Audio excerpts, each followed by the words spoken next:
దాని మీద అగాధ జలములను నీవు వస్త్రము వలె కప్పితివి.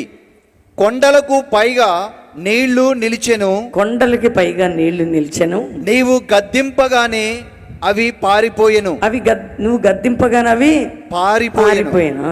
నీ ఉరుము శబ్దము విని అవి త్వరగా పారిపోయెను. నీవు వాటికి నియమించిన చోటికి పోవుటకై అవి పర్వతములెక్కెను, పల్లములకు దిగెను.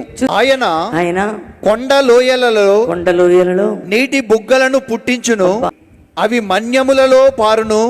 కొండల్లో నీళ్లు పుట్టించి మన్యమందు పారును. అవి అడవి జంతువులన్నిటికీ దాహమిచ్చును. జంతువులకి నీరుని సిద్ధపరిచాడట కొండల్లో, లోయల్లో. ఎందుకంటే జంతువులకి వాటి గురించి అంత ఆలోచించిన దేవుడు నీ గురించి నా గురించి ఆలోచన చేసి గొప్ప కార్యం ఆల్రెడీ జరిగించున్నాడు. దేవుడు నన్ను తన స్వరూపమందు చేసిన దేవుడు, నీ కోసం నా కోసం ప్రాణం పెట్టిన దేవుడు గొప్ప దేవుడై ఉన్నాడు. ఆమేన్. మన కోసం దేవుడు ఒక అద్భుతం చేయబోతున్నాడు. మనందరికి ఒక అద్భుతం చేయబోతున్నాడు. మనందరము దీవించబడదుముగాక.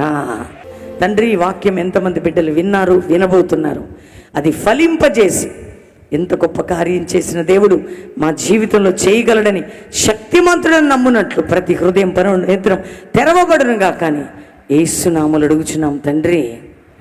Amen, amen.